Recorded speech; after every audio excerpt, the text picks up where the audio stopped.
अस्सलाम वालेकुम तोहफा या अली मदद।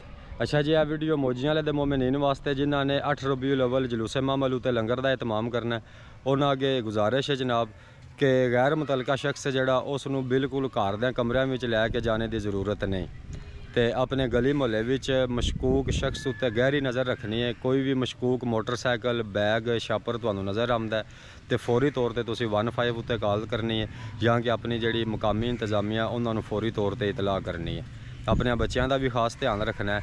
किसी भी अजनबी शख्स को अपनी बैठकों में अपने कमरिਆਂ ਵਿੱਚ चाहे वह मर्द ने चाहे मस्तूरात ने अपने कमरिਆਂ बैठकों में लैके जाने की ज़रूरत नहीं।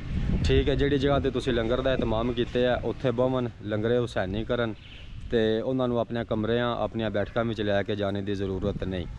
तो कोई भी अगर अपनी गली महल्ले में तुसी मोटरसाइकिल छापर बैग या कि कोई शख्स या मस्तूरात कोई मशकूक वेखते हो तो वही फौरी तौर पर इतलाह है जी 15 उत्ते देनी है, या कि अपनी मुकामी इंतजामिया नू लाजमी देनी है। तो पूरा लोग सिक्योरिटी वाला है, पूरा लोग सिक्योरिटी करता है, पूरा लोग रजाकार है। तो तुहाडे अगे गुजारिश है कि इतना वड्डा जुलूस होंदा है, अपने महल्ले उत्ते अपने पिंड उत्ते गहरी नज़र रखनी है। कोई भी मशकूक शख्स कोई चीज़ नज़र आती है तो फौरी तौर पर इंतजामिया नू उसकी इतलाह देनी है। मेहरबानी, शुक्रिया।